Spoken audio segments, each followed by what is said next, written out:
श्री शिवाय नमस्तुभ्यम सभी भक्तों को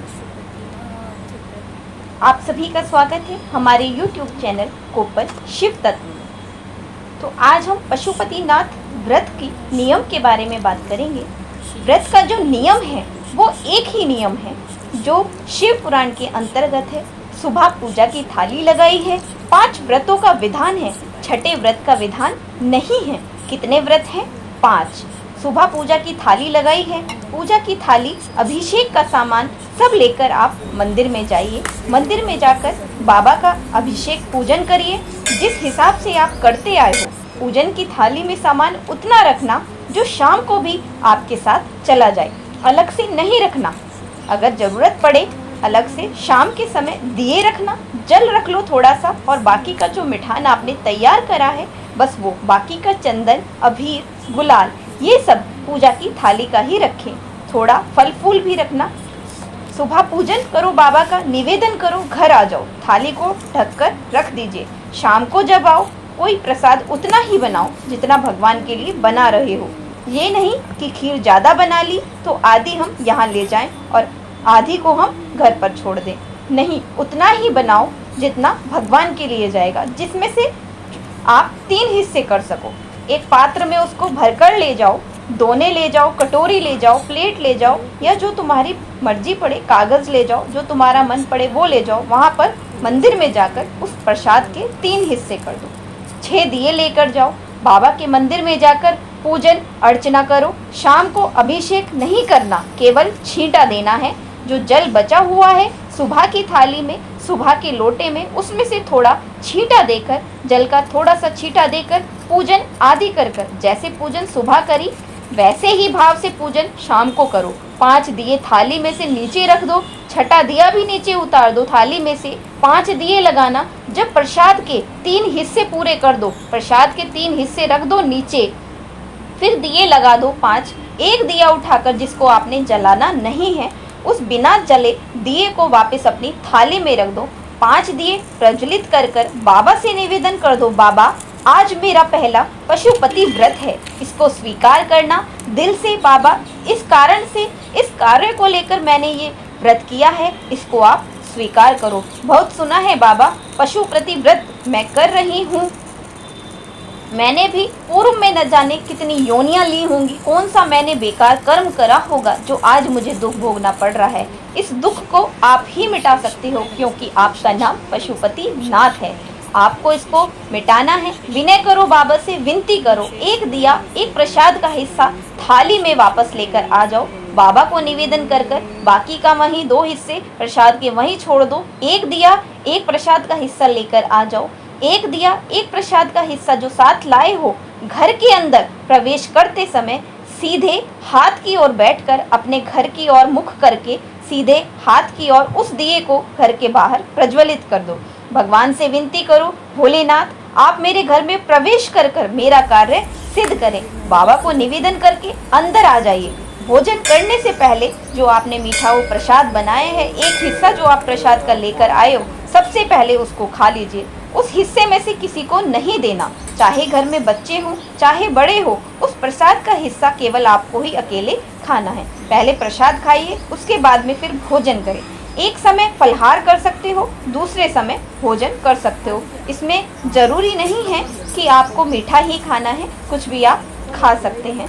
मीठे का या नमकीन, जो भी आप फलहार करना चाहें वो फलहार कर सकते हैं। फलहार के लिए कोई मना नहीं है, फलहार आप कैसा भी कर सकते हो। पर भोजन जब करोगे, अन्न जब खाओगे, जब पहले भगवान का वो प्रसाद आप खाओगे। 4 पशुपति व्रत पूर्ण हो, बीच में अगर कहीं रजस्वला धर्म आ गया, पूजन नहीं करना। घर में कोई सूतक सवर्ण आ गया तो पूजन नहीं करना। कोई व्रत फंस गया, एकादशी आ गई, कोई व्रत आ गया, तीज आ गई, चतुर्थी आ गई, जिसका व्रत आप पहले से करते आए हो, तो उस दिन पशुपति व्रत नहीं करना। फिर अगले सोमवार को कर लेना। 3 हो गया, 1 रह गया बीच का, उस पर अगले में करो, चौथे में गिनती हो जाएगी। 5वां छूट गया, कोई बात नहीं, 1 महीने बाद होगा, 8 दिन बाद होगा, 15 दिन बाद होगा, फिर उसको गिनना। 5वां हो गया। महाराज ऐसे 5 व्रत जब आए, 5वें व्रत के दिन शाम को पूजन करने जाओ।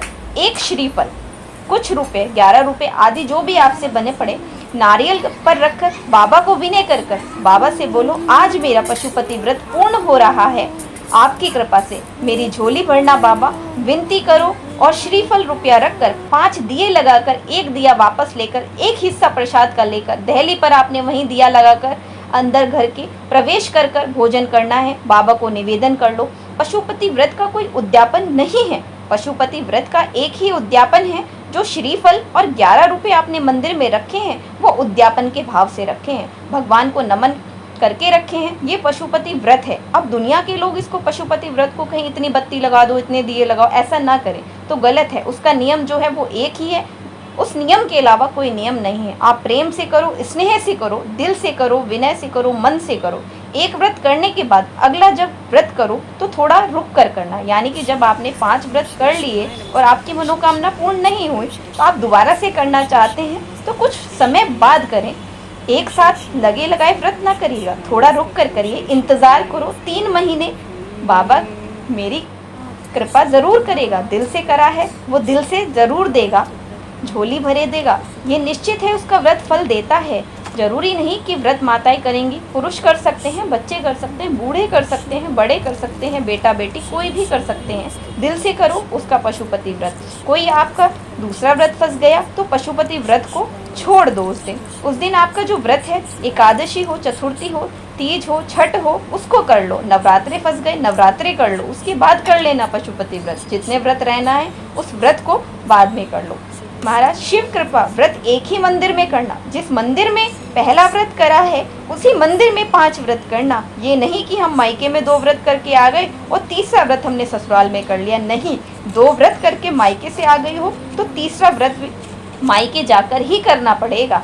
अगली बार इसे जाना कि 100 बार बीच में फंस जाए तो तुम व्रत करके आ जाओ। मायके में अगर व्रत कर रही हो तो अपनी पूजन का सामान अपने ही रुपए का होगा, मायके के पैसे का नहीं होगा। कुंवारी कन्या होती है तो मायके से पूजा सामग्री लेकर कर सकती हो, कुंवारी होती हो तो मायके का सामान यूज कर सकती हो, तो तुम्हारा वो पूजन लगता है। पर विवाह होने के बाद, गोत्र बदलने के बाद आप अपना पूजन का धन, अपने सामान का खर्च अपने आप करें। हम तो यहाँ तक कहते हैं मंदिर में भी अगर लोटा भरा हुआ रखा है, मंदिर में बाल्टी भरी रखी है, पहले दान पात्र में कुछ डालें, फिर उस आप पीपल के पेड़ के नीचे पूजन करने गए, आंवले के पेड़ के नीचे पूजन करने गए, बड़ के पेड़ के नीचे पूजन करने गए, किसी की लगी लगाई थाली मिल गई, सामान मिल गया, उसके सामान में से आप मत चढ़ाइए। आपके पास जो सामग्री है आप उससे पूजन करें। अपने पड़ोसी से 1 रुपया भी मांगकर भगवान को मत दीजिए। जिस भगवान को देते हो उस भगवान को बुरा लगता है कि मेरे सामने खड़ी होकर हाथ पड़ोसी के आगे फैला रही है। तू मुझसे मांग, मैं तेरी झोली भर दूंगा। गुरुजी, पशुपति व्रत में जो 6 दिए लगाए हैं उनमें गोल बत्ती लगाना है या लंबी बत्ती लगाना है, ये भी सभी का प्रश्न रहता है। तो पहले भी कहा है, भगवान के मंदिर में पार्वती भी हैं, शिव भी हैं, दोनों विराजमान हैं। आप दोनों तरह की बत्ती शंकर के मंदिर में लगा सकते हैं। जहाँ देवी के मंदिर में अकेली देवी होती है तो वहाँ पर फिर लंबी बत्ती का क्रम आ जाता है। पितरों की पूजा हो रही है तो लंबी बत्ती का क्रम आ जाता है। जहाँ पर देव और महादेव पार्वती भी हैं, वहाँ आप गोल बत्ती समर्पित कर सकते हो, लंबी भी लगा सकते हो, उसमें कोई दोष नहीं है। 5वां व्रत पूर्ण होने पर 108 पुष्प या चावल या बेलपत्र आपको चढ़ाने हैं। सबको एक साथ चढ़ाना है या एक एक करके चढ़ाना है।